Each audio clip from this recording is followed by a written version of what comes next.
먼저 보셔야 해요. 전 세계가 AI 슈퍼사이클에 들어가 있습니다. 엔비디아 GPU 한 장이 수천만 원에 팔리고 그 GPU 안에 들어가는 HBM 메모리는 만들기만 하면 즉시 팔리는 상황이에요. 만들 수 있는 회사는 전 세계에 손에 꼽고요. 한국의 삼성전자와 SK하이닉스, 그리고 미국의 마이크론, 이게 사실상 전부입니다. 반도체 역사상 이런 호황기가 또 있었나 싶을 정도예요. 비유를 하나 들어볼게요. 동네에 생수 가게가 딱 3곳 있다고 쳐봅시다. 그런데 갑자기 동네 전체가 가뭄이 들었어요. 사람들이 물 구하려고 줄을 섭니다. 이때 이 3가게 중 한 곳이 며칠 문을 닫으면 어떻게 될까요? 손님들은 그냥 옆 가게로 가버려요. 한 번 떠난 손님은 다시 안 돌아옵니다. 가뭄이 평생 가는 게 아니거든요. 비 한 번 오면 끝나는 거예요. 지금 반도체 시장이 정확히 그 가뭄 든 동네입니다. AI 빅테크들이 GPU와 HBM을 사겠다고 줄을 섰어요. 그런데 이 물량이 무한정 가는 게 아니거든요. 업계에서는 향후 2년에서 3년이 슈퍼사이클의 정점이라고 봅니다. 이 기간을 놓치면 그 다음엔 공급 과잉이 와요. 지금이 딱 황금기인 거예요. 자, 이런 시점에 파업이 터지면 어떤 일이 벌어지느냐? 단순히 그날 손해가 끝이 아닙니다. 라인 한번 멈추면 매몰 비용이 수조 원이에요. 웨이퍼 한 장이 수백만 원이고 공정 하나 어그러지면 그날 만들던 칩 전체가 폐기물이 됩니다. 초정밀 공정의 잔인함이죠. 그런데 더 무서운 건 그 다음이에요. 낱개를 못 맞추면 빅테크 고객들이 그냥 옆집으로 갑니다. TSMC로 가고 마이크론으로 가요. 한 번 뺏긴 시장은 호황이 끝나도 안 돌아옵니다. 그래서 사측 입장에서 이번 파업은 단순한 임금 협상 카드가 아니에요. 사상 최대 호황기 한복판에 들어온 칼이거든요. 노조가 의도했든 안 했든 가장 잔인한 시점에 가장 잔인한 카드를 꺼낸 겁니다. 인건비가 매년 우상향하는 가변 리스크라는 건 사측이 늘 감내해 왔어요. 그런데 슈퍼사이클이라는 단 한 번뿐인 황금기에 라인을 멈추겠다는 건 사측이 받아들일 수 없는 선이었던 거죠. 그런데 정말 이상한 일이 하나 있어요. 노조가 강하게 나올수록 사측의 대응이 화내는 쪽이 아니라 차분해지는 쪽으로 흘렀거든요. 왜 그랬을까요? 답이 이미 정해져 있었기 때문입니다. 자, 사측이 꺼낸 계산기를 한번 들여다볼게요. 인간 노동력은 매년 협상으로 비용이 오르는 가변 비용이에요.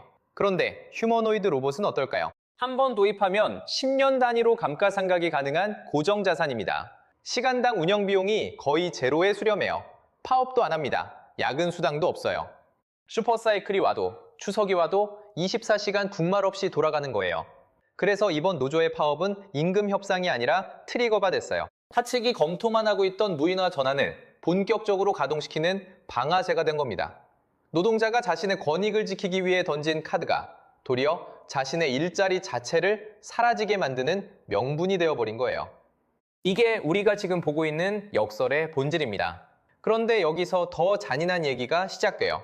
사측이 그냥 로봇만 사다 놓는 게 아니거든요. 청년 노동자들이 30년 동안 손끝으로 익혀온 노하우 있잖아요. 어떤 진동이 오면 라인을 점검해야 하는지, 어떤 색깔이 보이면 공정에 문제가 있는 건지. 매뉴얼에는 없지만 베테랑들만 아는 그런 직관 말입니다. 사측은 이걸 데이터로 빨아들이고 있어요. VLA 모델이라고 들어보셨는지 모르겠는데 비전, 랭귀지, 액션이라고 해서 시각, 언어, 행동을 결합한 AI 모델이거든요. 인간이 보고 듣고 행동하는 그 과정 전체를 학습해서 그대로 따라하는 겁니다. 쉽게 말하면 이래요. 30년 베테랑 옆에 카메라랑 센서 달린 견습생을 24시간 붙여놓는 거죠. 그런데 이 견습생이 사람이 아니라 AI예요. 베테랑이 어떤 상황에서 어떻게 판단하는지, 어떤 손동작을 하는지 전부 데이터로 저장합니다. 그렇게 한두에 쌓으면 어떻게 되겠어요?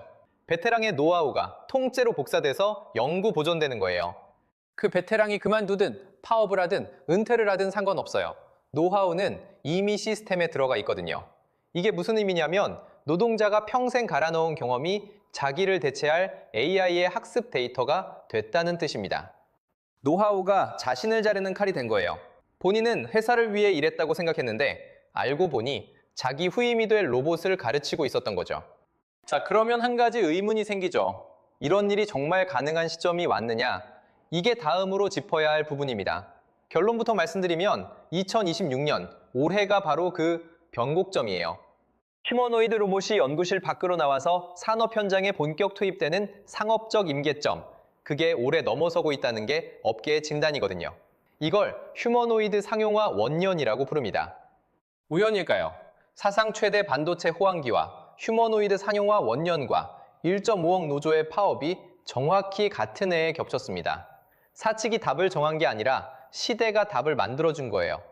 그런데 여기서 우리가 정말 불편한 진실을 마주해야 해요. 이 게임에서 한국이 어디에 서 있느냐는 거죠. 글로벌 경쟁 지형을 보면 크게 세 그룹으로 나뉘어요. 티어 1은 AI 모델과 칩까지 자체적으로 만드는 기업들입니다. 테슬라가 대표적이고 중국의 샤오펑도 여기 들어가요. 이들은 머리부터 손발까지 다 자기 거예요. 풀스택을 가진 거죠. 티어 2는 둘 중 하나는 자체적으로 가진 그룹이에요. AI 모델은 자체 개발하는데 칩은 엔비디아 같은 외부에서 사오거나 반대로 칩은 가지고 있는데 AI 모델은 외부 협력에 기대거나 머리는 자기 건데 심장은 빌리거나 심장은 자기 건데 머리는 빌리는 처지인 거죠. 피규어 AI나 유니트리 같은 곳들이 이 그룹에 가깝다고 평가받습니다. 티어 3은 어디냐? 하드웨어는 잘 만드는데 AI 모델과 칩은 외부에 의존하는 그룹이에요. 여기에 현대차와 보스턴 다이내믹스가 들어갑니다. 보스턴 다이내믹스, 그 영상에서 백덤블링 하던 그 로봇이요. 하드웨어 기술은 세계 최고 수준이에요. 그런데 정작 그 로봇을 움직이는 두뇌, 그러니까 AI 모델과 전용 칩셋은 자체 보유가 약하다는 지적이 나오고 있습니다. 이유를 들어볼게요. 자동차 시장 초창기에 누가 살아남았는지 생각해 보세요. 차체만 잘 만드는 회사가 살아남았나요? 아니죠. 엔진을 가진 회사가 살아남았어요. 휴머노이드 로봇 시장에서 엔진에 해당하는 게 바로 AI 모델과 전용 칩이에요. 그런데 한국은 지금 차체는 잘 만드는데 엔진은 빌려 쓰는 처지인 겁니다. 게다가 상용화의 발목을 잡는 기술적 병목이 또 있어요. 첫째는 배터리예요. 지금 휴머노이드가 고부하 작업을 하면 배터리가 1시간에서 2시간이면 바닥납니다. 사람으로 치면 1시간이라고 충전하러 가야 한다는 거죠.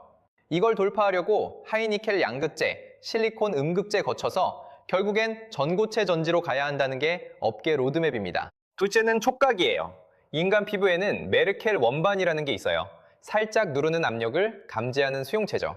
또 루피니 소체라는 게 있는데 피부가 늘어나는 걸 감지합니다. 이런 미세한 촉각 수용체들 덕분에 사람이 계란을 깨트리지 않고 집을 수 있는 거예요. 그런데 로봇은 아직 이 영역이 약합니다. 이걸 모사하는 센서 기술이 휴머노이드의 마지막 관문 중 하나거든요. 자, 그럼 한국에게 시간이 얼마나 있을까요? 업계에서는 향후 5년을 골든타임으로 봅니다. 2026년부터 2031년까지 이 기간에 AI 모델, 전용 칩, 전고체 배터리, 촉각 센서, 이 핵심 기술들의 자립도를 끌어올리지 못하면 한국은 글로벌 로봇 주권을 잃는다는 경고예요. 그런데 여기서 진짜 무거운 질문 하나를 던져야 해요. 이건 단순히 한국 기업이 1등이냐 아니냐의 문제가 아닙니다. 이건 노동의 가치 자체가 바뀌고 있다는 거대한 신호거든요. 지금까지 한국 제조업의 경쟁력이 어디서 나왔는지 생각해 보세요. 손끝 숙련도였어요. 30년 갈아 넣은 베테랑의 직관, 군대식 조직력, 24시간 돌아가는 라인. 이게 한국 제조업의 무기였습니다.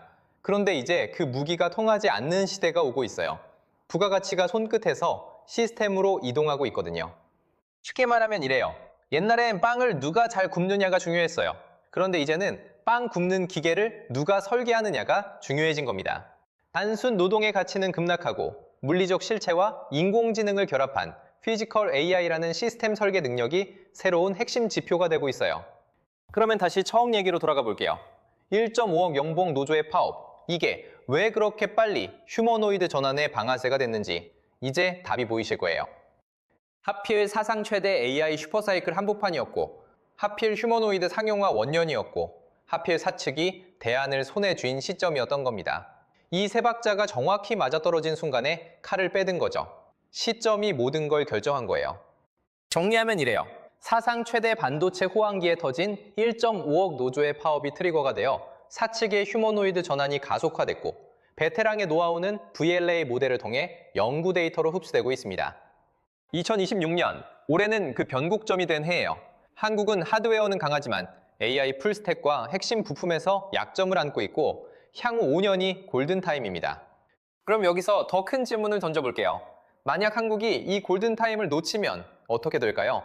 우리는 차체 잘 만드는 외주 공장이 됩니다.